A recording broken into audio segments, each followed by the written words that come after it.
Good morning, good morning. I hope you're safe and well because that is the most important thing. So what have we got for you today? Oh, well, today is a beautiful day, but we're just coming up to the bank holiday weekend. So what does that mean? The weather is likely to become a lot worse. So that's what's happening on the weather front with us. If it is nice with you, I hope you manage to get out and make the most of it, by the way. So first of all, what we've got for the UK, we've got something very important, which is the UK government's consultation to the response to the consultation on UK REACH and the alternative registration model. Well, that came out this week and it's got quite a few details about what they're going to do. I'm going to give you a link to it's the summary of responses and government response. And I'm just going to put the right, okay, response to consultation. Perhaps if you can spell, doesn't it? It's a really long link there. They've changed their mind on several things. For example, they were talking about a new form of risk assessment. That's gone out of the window, which is great because in my not so humble opinion, the whole business of use registration and the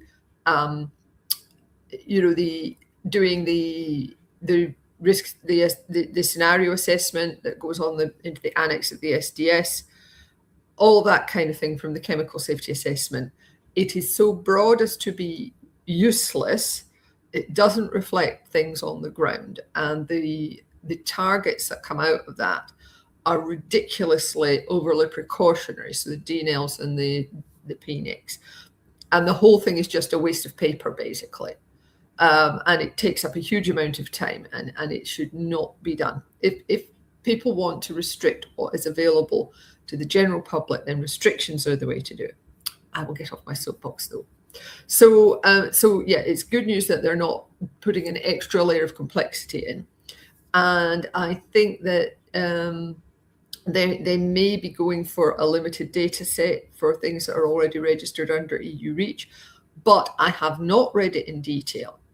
And I strongly recommend that you do. Now, there's two people who have provided summaries. Stephen Brennan at Foresight has provided a summary, a sort of a frontline summary.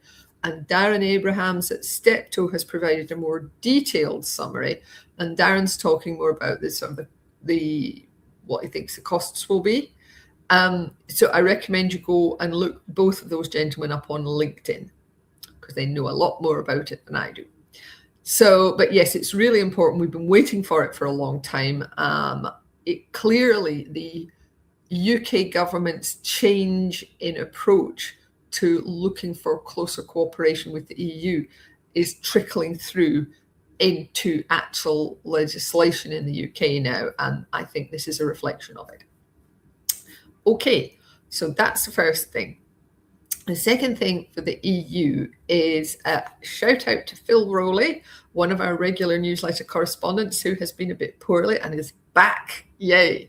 So Phil sent me through a list of the CoRAP substances. And what those are is those are things that are being evaluated at ECHA, and they may end up going in as harmonized classifications. And we've got something like 26 on the list for 2026, 26, 27, quite a few coming through.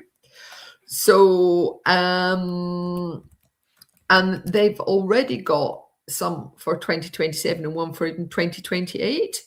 So it's worthwhile having a check on the CoRAP list and see what's likely to come through as a harmonized classification. And if there are any consultations, to get involved early. The CoRAP list, if you search it on date, so it's got 2028 at the top, it may come up like that. Scroll down past 2027 and then you'll see all the ones for 2026.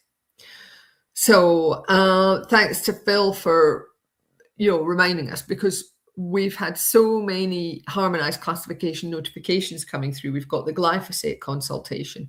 We've got a whole pile of harmonized classifications being pulled through from other legislations.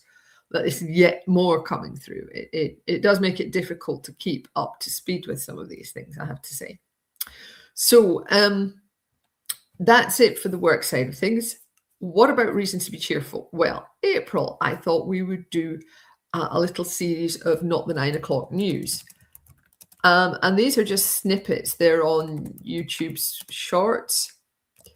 And this first one is The Judge with Rowan Atkinson. Let me just pull that here. I should warn you, these are not at all politically correct. This is from the 1980s. That's it going in there. So if you'd like some more news, you can always sign up for Chemicals Coffee Time, which usually comes out on a... Oh, dear me, I really can't type this morning. It usually comes out on a Friday, but of course, because it's a bank holiday tomorrow, it's going to come out this morning. And that's also why this video is coming out on Monday, Thursday. So yes, that's it from me for today. Thank you very much for watching, live or on catch up. Really appreciate it. And I look forward to chatting to you again next week, if we're spared. Take care of yourselves. Bye.